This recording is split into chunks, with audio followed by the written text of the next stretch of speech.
오늘 에스겔 43장 1절에서 12절인데요. 제가 한 절 읽고 여러분 한 절 읽고 마지막 절을 같이 읽겠습니다. 그 후에 그가 나를 데리고 문에 이르니 곧 동쪽을 향한 문이라.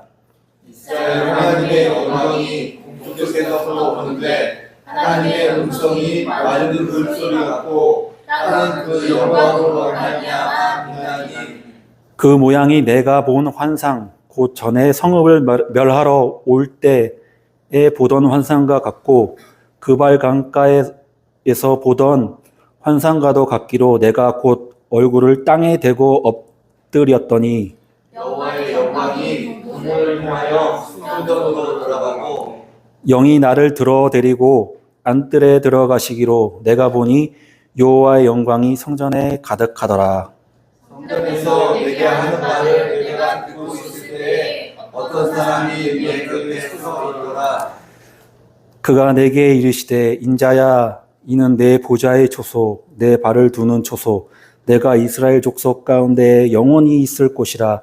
이스라엘 족속 곧 그들과 그들의 왕들이 음행하며 그 죽은 왕들의 시체로 다시는 내 거룩한 이름을 더럽히지 아니하리라. 그들이 그 문지방을 내 주변 앞에 대며 그 문설주를 내 설주 곁에 두어서 그들과 나 사이에 두고 하나님이 맞게 하였고 또 그 하나님 하나님으로 내 거룩한 이름을 더럽혔으므로 내가 노하여 멸망시켰거니와. 이제는 그들이 그 음란과 그 왕들의 시체를 내게서 멀리 제거하여 버려야 할 것이라. 그리하면 내가 그들 가운데 영원히 살리라. 인자야 너는 이 성전을 이스라엘 족속에게 보여서 그들이 자기의 죄악을 부끄러워하고 그 형상을 침략하게 하라. 만일 그들이 자기들이 행한 모든 일을 부끄러워하거든 너는 이 성전의 제도와 구조와 그 출입하는 곳과 그 모든 형상을 보이며 또 그 모든 규례와 그 모든 법도와 그 모든 율례를 알게 하고 그 목전에 그것을 써서 그들로 그 모든 법도와 그 모든 규례를 지켜 행하라 하라. 다 같이 읽겠습니다. 성전의 법은 이러하니라. 산 꼭대기 지점의 주인은 지극히 거룩하리라. 성전의 법은 이러하니라. 아멘. 오늘 말씀 제목은 하나님의 임재라는 제목으로 하나님 말씀을 선포하고자 합니다. 에스겔이 북이스라엘이 멸망하고 남유다의 말기예요, 말기. 말기에 태어나가지고 바벨론으로 끌려가는 시기까지 그 중간에 멸망하는 그 중간에 태어나고 죽었던 사람이에요. 그래서 하나님의 나라 이스라엘 남유다가 멸망한 걸 보고 바벨론에서 포로 생활까지 했어요. 다시 돌아가는 걸 보지 못했지만 하나님께서 그발 강가에서 임하셔가지고 선지자로 소명을 주셨어요. 에스겔. 그래서 소명을 주셨는데 또 환상 가운데 그 예루살렘 성전에서 하나님의 영광이 떠나는 것을 봤어요. 그리고 이제 그걸 선포했죠. 선포하고 나서 하나님이 떠났다는 것은 이스라엘이 신정 국가잖아요. 하나님이 통치하시는 국가. 우리 민주주의는 국민들이 각각 개개인이 투표라는 권력을 가지고 지도자를 뽑아서 이렇게 통치하는 나라인데 신권주의는 하나님이 통치하시는 하나님이 왕이에요. 하나님이 왕. 근데 하나님이 왕이 떠났어요. 나라의 3요소가 있잖아요. 우리 배우잖아요. 초등학교 때 배우는 중학교 때 배우는지 잘 모르겠는데 기억이 안 나는데 3요소가 있어요. 나라를 구성하려면 땅이 있어야 돼요. 땅이. 그리고 국민이 있어야 돼요. 그리고 뭐가 있어야 돼요? 예, 주권. 나라를 빼앗겼다는 게 뭐냐면 땅도 있고 백성도 있는데 국민도 있는데 우리나라로 예를 들면 일본한테 주권을 빼앗겼어요. 백성도 있고 땅도 있는데 주권을 일본한테 빼앗겨서 일본의 노예 생활을 한 거죠. 근데 신권주의, 하나님께서 왕이 되시는 나라에서 하나님이 떠나버렸네? 그럼 이 나라가 어떻게 돼요? 하나님이 통치하신 나라가 아니죠. 그래서 자연스럽게, 그냥 자연스러운 거예요, 그냥. 시간의 흐름에 따라서 자연스럽게 바벨론에게 멸망당한 거예요. 근데 하나님 왜 떠나셨을까? 하나님이 언약을 맺었어요, 언약. 이 언약이라는 게 나와 김정래 목사님까지 언약을 맺잖아요. 내가 이 약속을 지키고 김정래 목사님이 이 약속을 지키겠다. 근데 내가 약속을 어겼어. 그럼 이 언약을 깨지는 거잖아요. 하나님께서 아브라함과 언약을 맺으셨어요, 언약을. 직접 소를 걸어서 하나님께서 그 가운데를 지나가는 방식으로 언약을 맺으셨는데, 너가 나를 하나님 되게 믿으면 내가 너의 씨로 말미암아 온 세상이 복을 받게 하겠다. 근데 이스라엘 백성들이 어땠어요? 아담과 하와 이래로 계속 하나님께, 그러니까 아담과 하와 때 하나님께서 다른 법도 없었어요. 그냥 자유롭게 살면 되는데 단 한 가지, 하나님 형상과 모양을 지음받아서 엄청난 능력을 가진 신과 방불한, 신들의 아들과 방불한 엄청난 지혜와 능력이 있는 사람이었는데, 단 한 가지, 창조주와 피조물을 구분하는 그 기준선이 선악과여서, 선악과. 선과 악을 아는 나무가 있었는데 그걸 먹지 말라고 했어요. 이게 어떻게 보면 이것도 언약이죠. 아담과 하와와 창조주 하나님과의 언약. 근데 이 언약을 어겼어요.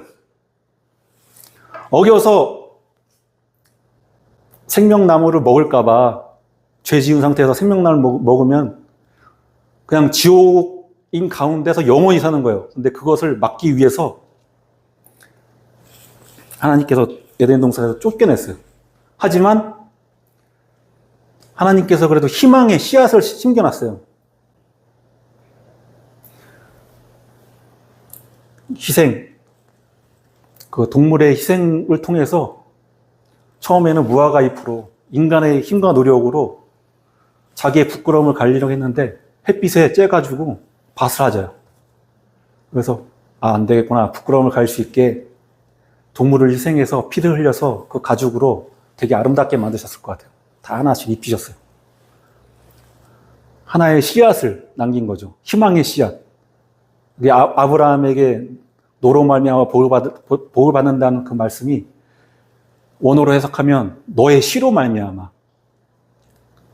이게 처음에 해석할 때 이스라엘 백성으로 말미암아도 되지만, 이스라엘 백성을 통해서, 다윗의 후손을 통해서 나오시는 예수 그리스도를 통해서 우리가 복을 받는구나, 이걸 알게 되는 거죠. 근데 하나님께서 성전을 떠났잖아요. 떠나고 바벨론이 쳐들어와가지고 성전이 무너져요. 거기 있는 모든 황금으로 된 모든 그 기물들을 다 훔쳐가고, 그 성전, 왜 성전을 부셨을까요? 그 성전이 이스라엘 백성의 정체성이에요. 정체성을 무너뜨리려면 그 성전을 무너뜨려야지. 그래서 박살내는 거예요. 너희 나라는 끝났다. 너희들은 회복 안 된다. 너희들은 이제 바벨론 노예로서 너의 정체성은 바벨론의 노예다. 너희들은 끝났어. 아예 희망의 싹을 끊어버리는 거예요. 물론 하나님께서 떠났을 때 희망이 끊겨졌지만, 근데 에스겔에게 와가지고 환상을 보여주신 거야. 이 말씀 전에 새 성전이 어디 있냐면, 이스라엘 땅이 있으면, 이스라엘, 그 나라의 중심은 수도잖아요. 나라의 중심은 수도라고 하잖아. 또 수도의 중심에, 이스라엘, 예루살렘의 중심에 새 성전을 지어요, 하나님이. 근데 이 새 성전은 성막, 모세의 성막, 그리고 솔로몬의 성전. 그러니까 하나님께서 물론 어떻게 지으라고 알려주셨지만 인간이 지었는데, 이 새 성전은 하나님께서 지으신 거야. 인간의 손길이 닿지 않았어. 여기서 환상이라고 하거든요. 환상은 지금 이루어진 건 아니야. 근데 먼 훗날 이루어지는 걸 보여주는 거죠. 그걸 환상이라고 하죠. 왜 하나님께서 새 성전을 이스라엘의 중심인 수도의 중심인 곳에 세웠을까요? 우리 마음 중심에, 정확하게 중심에, 핵심부에 하나님을 모시라는 뜻이 되는 거예요. 하나님 모시라. 그래서 매일매일 점검해 봐야 돼요. 하나님이, 예수님이 내 마음 부자의 중심에 계신가? 예수님, 잠깐만 좀 비켜주세요. 탁 민 다음에. 오징어 게임 시즌3가 나오는데, 먼저 이거 봐야 되겠습니다. 이거 농담이고요. 이제 인간적인 얘기는 하지 말고. 그래서, 제가 딴 길로 빠졌는데, 그래서, 에스겔을 데리고 가요. 한 천사가 나타나서. 데리고 가서 새 성전을 보여주는 거야. 곳곳으로. 근데 동쪽 문으로 들어가서 곳곳의 문을 다 보고, 지성소도 보고, 이 정도 길이에 이 정도 높이고, 엄청나구나. 그걸 알게 되고, 이제 모든 걸 측량한 다음에, 그 이후에 이제 우리가 읽은 말씀이 나온 거예요. 그 후에, 여기서 그 후에라는 것은 천사와 함께 에스겔이 성전을 측량한 이후에, 여기서 그가는 천사를 말해요, 천사. 근데 이 성전의 크기가 어땠냐면은, 바벨론에 의해 파괴된 솔로몬의 성전보다 규모가 비교가 안 돼요. 500척이라고 성경이 표현하는데, 책에 보니까 266m래요. 가로 세로 260m면은 상상해서 엄청난 건물이거든요. 상상해보면. 여의도 순복음교회도 그 정도는 안 될 거예요, 아마. 그거보다도, 피라미드보다 더 클 거예요, 아마. 저도 지금 가늠이 안 되는데, 제가 곱해보니까 7756m제곱미터예요. 그러니까 평수로 하면 21,400평. 근데 나도 뭐 32평, 뭐 이렇게 25평형 이런 데 살아봐서 가늠이 잘 안 되는데, 하여튼 엄청 커. 엄청 큰 거야. 이거 인간이 지은 게 아니라 하나님이 지은 거라서.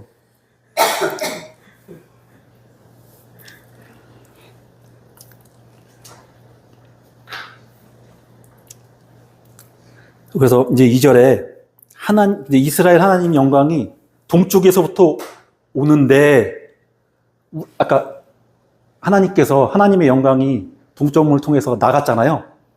바이바이 나고 갔어요. 그러니까 이제 유다가 멸망했는데, 다시 오네? 하나님께서 희망의 이 환상을 보여주신 거예요. 하나님께서 하나님의 영광이 동쪽으로 오는데, 하나님의 음성이 맑은 물소리 같고 그 영광으로 말미암아 빛났대요. 근데 물소리 같고 그 영광으로 빛났는데, 그 경험이 마치 내가 본 그 전에도 환상을 봤거든요. 에스겔이 성을 멸할 때,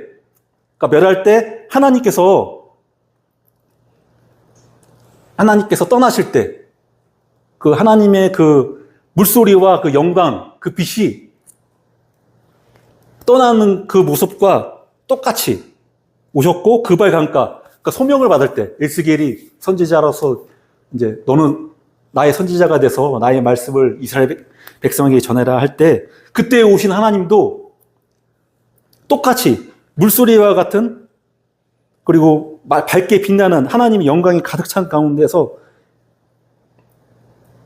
봤어요. 그러니까 똑같은 영광의 강체라는 게, 그러니까 동일하게 변치 않는 모습으로 떠나셨다 다시 오셨잖아요. 이게 하나님의 신실하심을 나타내는데요. 하나님은 회전하는 그림자도 없으시다고 했잖아요. 변치 안 하셔. 하나님은 알파 오메가요, 시작과 끝이요, 영원 전부터 영원 후까지 동일하시는 하나님을 뜻해요. 근데 그 영광의 강체, 밝은 그 강체가 언제 있었냐면 모세의 성막 때, 성막을 딱 지우고 나서 하나님께서 임하시니까 이게 안개인지 연기인지 구름인지, 그러므로 하나님의 영광을 표현하잖아요. 그리고 솔로몬의 그 성전 건축할 때, 봉헌식 할 때, 완성하고 이제 하나님께 예배 찬양하니까 갑자기 하나님께서 임하시는 거야.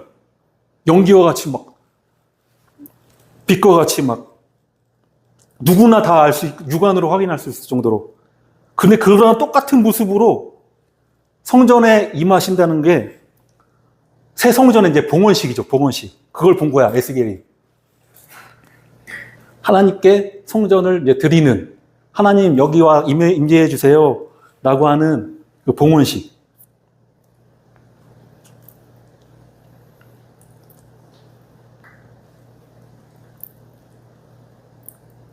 그리고 나서 들어가신 이후에 이제 이후의 장이거든요. 여기 지금 43장 1절에서 12절인데 44장 2절에 뭐라고 나오냐면 여호와께서 내게 이르시되 이 문을 닫고, 동문이에요. 동문을, 하나님께서 동문을 들어와서 임재하셨잖아요. 이 문을 닫고, 동문을 닫고서는 다시는 열지 말래요. 열지 못할지니 아무도 그리로 들어오지 못할 것은 이스라엘 하나님 나 여호와가 그리로 들어왔습니다. 그러므로 닫아둘지니라. 이 동문을 폐쇄했잖아요. 이 동문 폐쇄 명령은 무엇을 뜻하냐면 이제 새 성전에서 나가지 않고 영원문이 임재한다고 하나님께서 약속하신 거예요. 확증하신 거예요. 마치 그 노아의 홍수 때 물로 심판하셨잖아요. 나는 왜 물로 심판하셨을까? 근데 하나님의 속성을 보아하니 하나님이 길이 참으시고 용서하시길 원하시는데도 노아의 그 가족, 노아와 노아의 가족 빼고 다 멸절하신 이유가 그냥 제 생각이에요. 제가 고민해 보건데 만약에 이대로 두면은 노아의 후손뿐만 아니라 모든 민족이 다 멸망해서 다 싸그리 사라지겠구나. 아담과 하와에게 약속했던 그 희망의 씨앗이 꼽히지 못하겠구나. 하나님께서 판단하신 거야. 그래서 다 멸절하셨다고 저는 그렇게 생각해요. 하나님께서 막 악해서 그런 게 아니라 그 희망의 씨앗마저 다 없어질 것 같아가지고 미리. 그럼에도 불구하고 100년 뒤에 비가 내렸잖아요. 혹시나 회개하고 노아의 방주로 들어올 사람이 있을까 기다린 거겠죠. 기다린 거였는데도 다 모두 무시하고 멸시하고 결론은 이제 노아의 후손들만 살아남게 됐죠. 근데 하나님께서 이런 약속해요. 무지개를 딱 보여주시면서 다시는 물로 너희를 심판하지 않겠다. 다시는 영원히. 그런 것 같아요. 하나님께서 그래서 저 이 말씀 구절 읽고서 그 생각이 나요. 노아의 그 무지개 약속. 하나님께서 이스라엘 백성이 자꾸 죄를 지니까 심판하고 다시 사사를 보내서 구원하시고 또 심판하고 구원하시고 심판하시고 하시고 도저히 못 참아서 이 성전을 떠날 수밖에 없는 언약이 깨지는, 왜냐면 하나님은 언약을 깬 적이 없어. 우리 이스라엘 백성들이 언약을 깼지. 여기 이후에 나와요. 이제 왕과 그 백성들이 음행을 했다고. 깼지만 다시 여기서 보면은 항상 하나님께서 찾아오셔. 우리가 찾아간 게 아니야. 하나님께서 찾아오셨어요.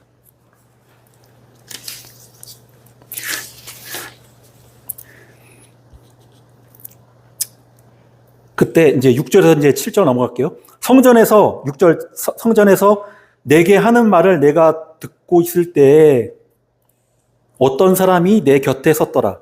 되게 중요한 구절인데 성전에서 이제 천사들과 이제 5절 중요한 거 빼먹었네요. 영이 나를 데리고 안뜰에서 들어가시기로 내가 보니 여호와의 영광이 성전에 가득하더라. 그러니까 영, 성령을 뜻하거든요. 성령님께서 에스겔을 동문으로 이렇게 안뜰로 데려가서 보니까 지성소에 하나님의 영광이 가득한 거야. 빛처럼. 그리고 그때 이제 7절에 그가 내게 이르시되 인자야 이는 내 보좌의 초소 내 발을 두는 처소 내가 이스라엘 족속 가운데 영원히 있을 것이라. 이스라엘 족속 곧 그들과 그들의 왕들이 음행하여 그 죽은 왕들의 시체로 다시는 내 거룩한 이름을 더럽히지 아니하리라 하는데 그 어떤 사람이 누구냐? 눈에 보이는 하나님 예수 그리스도를 뜻하거든요. 성령님께서 인도하시고 예수님께서 이 말씀을 하시는 거예요. 왜 이 사람이 예수님이라고 확신하냐면 본인이 그렇게 얘기하잖아. 내 보좌의 초소라고 하잖아. 내 발을 두는 초소. 그럼 예수님일 수밖에 없거든요. 사람이면서 하나님의 보좌 안에 있을 수 있는 사람이 누가 있어요? 하나님이신 예수 그리스도, 성자 하나님이잖아요. 하나님이신 예수 그리스도밖에 없죠. 여기서 내 발을 두는 초소라는 뜻이 내 발이 여기 있잖아요. 지금 내가 여기 거주하고 있어요. 그러니까 하나님께서 내 발을, 성자 예수님께서 내 발을 두는 초소가 그 예수살 성전이면 그곳에 계신다는 거야. 은혜가 편만하게. 그리고 여기서 그 예수님이, 그 사람이 내 보좌라고 했잖아요. 내 보좌가 그 히브리어로 카사인데 권력의 자리, 왕의 자리를 뜻하고 또 왕이나 재판관, 제사장의 권력을 뜻하는 거거든요. 여기서 왕은 정치를 담당하고 재판관은 사법을 담당하고 제사장은 종교를 담당하는데 그 정치는 또 법을 제정하고 하나님께서 법을 제정하셨잖아요. 입법. 10계명 우리에게 주셨잖아요. 제정하고 행정. 그 법을 집행하시고 또 그 법을 잘못 이행할 시 하나님께서 징계를 주세요. 사법. 그리고 제사장 역할까지 다 하세요. 그래서 예수님을 이렇게 표현하잖아요. 대사장도 아니고 그냥 대제사장을 부르는 게 아니라 큰 대제사장이라고 신약 성경에 나오거든요. 예수님을 큰 대제사장이라고. 그러니까 하나님의 아들 예수 그리스도는 정치, 사법, 종교를 완전 관할하시는 왕이면서 재판관이면서 큰 대제사장이 되시는 거예요. 그러니까 북치고 장구치고 그냥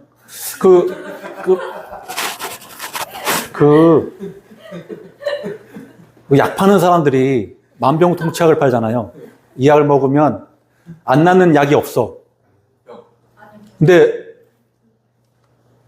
그 약 파는 그 약장수랑 목회자가 비슷해요.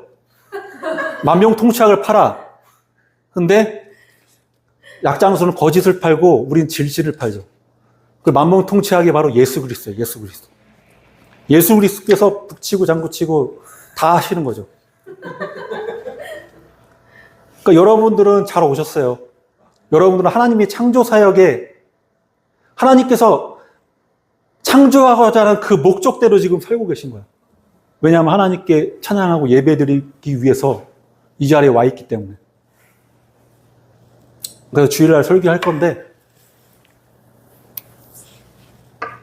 하나님 돈이 필요해요. 뭐가 필요해요. 문제를 해결해 주세요.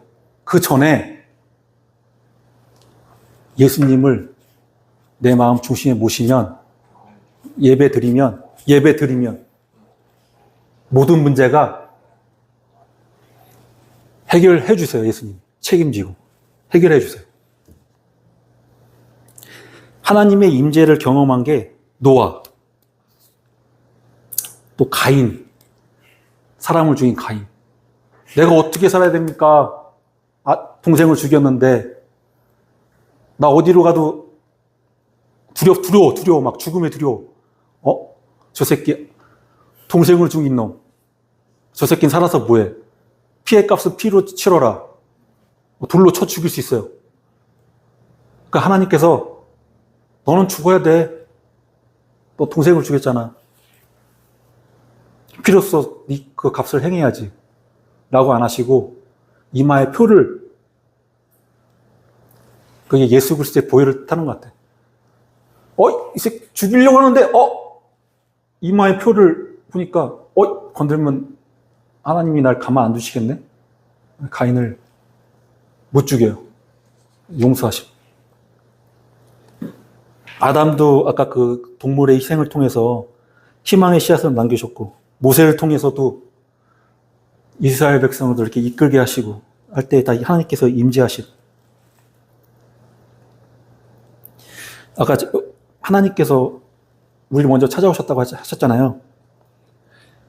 하나님의 임재가 막 우리가 하나님 임재해 주세요, 막 도와주세요, 막 이게 아니라 하나님께서 오신 거야. 모세한테도 하나님께서 오셨잖아요. 네가 이스라엘 백성들을 애굽 지하에서 건져낼 지도자로 내가 세웠다 하시면서 아까 예수님이 만병통치라고 했는데 예수님은 또 이렇게 표현하시잖아요. 내가 길이요 진리요 생명이라고 했잖아요. 또 아까 영이 에스겔을 옮겨서 예수님을 만나게 해주잖아. 이스라엘 백성들이 홍해 앞에서 도저히 인간적인 방법이 없는 거야. 모든 노력을 해도. 뒤에서는 애굽 군대가 쫓아오고 앞에서 홍해가 막고 있고 막 모세를 막 비난하는 거야. 왜 우리를 죽게 여기서 차라리 노예 생활하면 더 오래 살 텐데. 그러니까 모세가 기도하니까 하나님께서 동풍 루아흐라고 그러는데 루아흐가 또 성령님을 뜻하거든요. 동풍이 불게 하시니까 홍해가 갈라져가지고 생명의 길, 예수 그리스도가 드러난 거야. 그러니까 합동사역이야. 아버지, 성부, 성자, 성령님께서 혼자 일하시는 게 아니라 합동사역이야. 예수님께서 이 땅에 오신 것도 성령으로 잉태하셨잖아요. 하나님께서 의도하시고. 합동사역.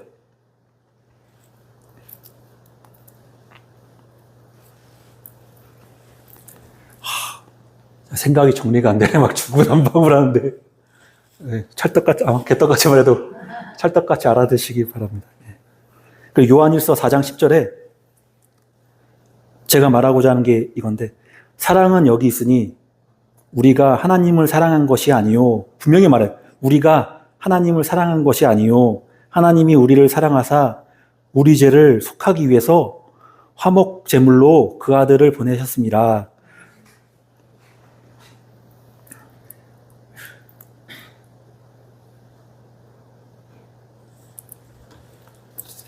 근데 여기서 또 말하고 싶은 게 너무 길어지네. 하나님의 영광이 예루살렘에서 떠나실 때 지성소 바깥에서도 오래 머무르시고 그 성벽, 성전 안 바깥에 동쪽 문의 밖에서도 또 오래 머무르시고 또 이제 성전 밖으로 아예 나가서도 바로 가시는 게 아니라 머무르셔. 아마 저는 왜 그러셨을까? 혹시 이스라엘 백성 중에 회개하고 나와서 하나님 떠나지 마십시오. 붙잡았더라면 안 떠나셨을 텐데. 그리고 누가 좀 날 붙잡아 두길 바라면서 계속 머무신 거 아닐까? 누가 나를 좀 붙잡아 줬으면. 그러니까 하나님께서도 심판할 때 되게 더디 심판하시고 되게 막 용서하시려고 끝끝내 참으시고 하는 모습이 보여요. 근데 성정에 임하실 때는 4절에 여호와의 영광이 동물 통하여 성전에 들어가려 할 때 그 원어를 보면은 그 앞에 갑자기 기다리시지 않아. 머물지도 않고 그냥 불같이 생수같이 바람같이 그냥 우리도 모르는 사이에 그냥 임하셔. 이걸 보면은 진짜 하나님께서 용서하기를 빨리 하시고 심판을 가실 때는 최대로 참고 참으시는구나. 그런 하나님의 속성을 알 수 있습니다. 하나님의 이 사랑을 알 수가 있습니다. 항상 이 구약과 신약은 같이 가거든요. 한 짝이야, 한 짝. 짝이야, 짝. 예수님께서 이렇게 말씀하셔. 요한복음 2장 19절에서 21절에 가차없이 뜬금없이 당신이 하나님의 아들이라면 표적을 보이십시오. 표적을 보여줘도 안 믿을 애들이야, 보면. 악한 놈들이지. 어떻게든 빌미를 잡아서 죽이려고. 근데 예수님께서 대답하셔요. 이르시되 너희가 이 성전을 헐라. 예수께서 대답하되 요한복음 2장 19절에서 21절에 예수께서 대답하여 이르시되 너희가 이 성전을 헐라. 내가 사흘 동안 일으키리라. 20절에 유대인들이 이르되 이 성전은 46년 동안의 지었건을 내가 3일 동안에 일으키겠느냐 하더라. 46년 동안에 다시 지었거든요. 바벨론이 무너뜨리고 헤롯 왕이 헤롯 성전이라고 그래. 헤롯 성전이라고 성전을 46년 동안 지었어요. 근데 그 성전은 하나님이 임하시는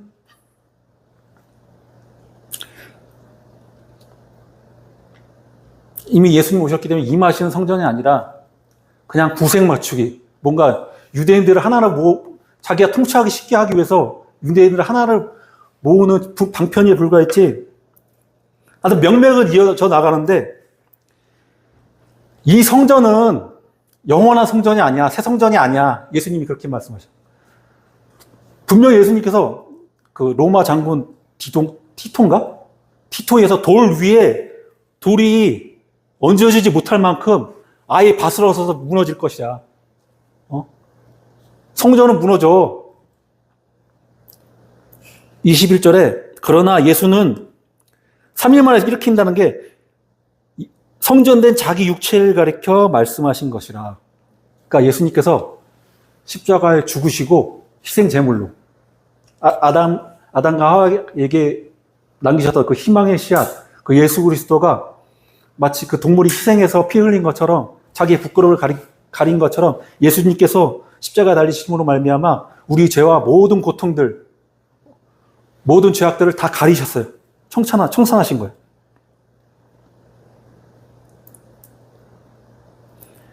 그리고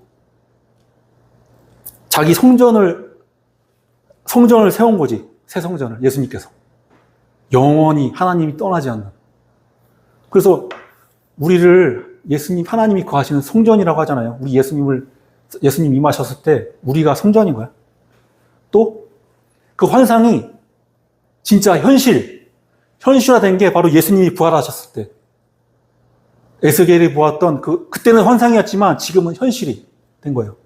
그리고 심지어 그 마지막 그 성경인 요한계시록에 나오는 요한이 환상을 봤을 때 새 성전이 하늘에서 하나님 보좌에 앉으시고 예수님이 그 보좌 우편에 앉아 계시고 24 장로들과 함께 심판하시고 다스리셔.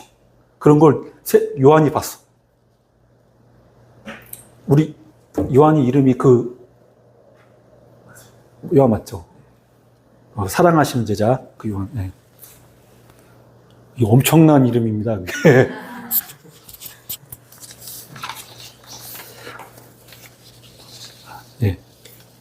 좀 죄송합니다. 제가 두서없이 좀 길었는데요.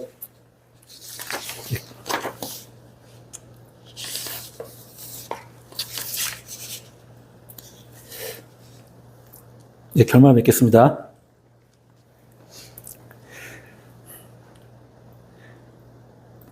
우리 성전이 맨 가운데였잖아요.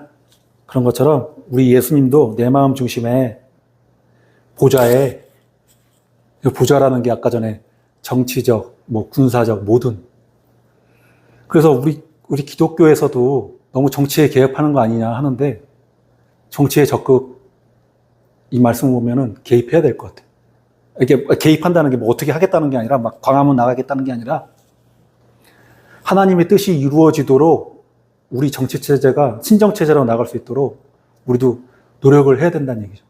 그러니까 우리가 할 수 있는 건 하나님께서 원하시는 나라로 이끄실 수 있는 지도자를 뽑는 길밖에 없어요. 그러니까 우리도 적극적으로 투표해야 돼.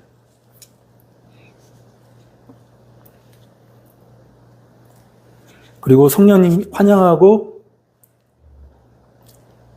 인정하고 모셔드리는, 그래서 영혼이 잘 되고 범사에 잘 되고 강건하고 생명을 때 넘치게 얻는 우리 한빛교회 형제자매 되시기를 나사렛 예수 그리스도의 이름으로 축복합니다. 예, 축복합니다. 축복합니다. 네.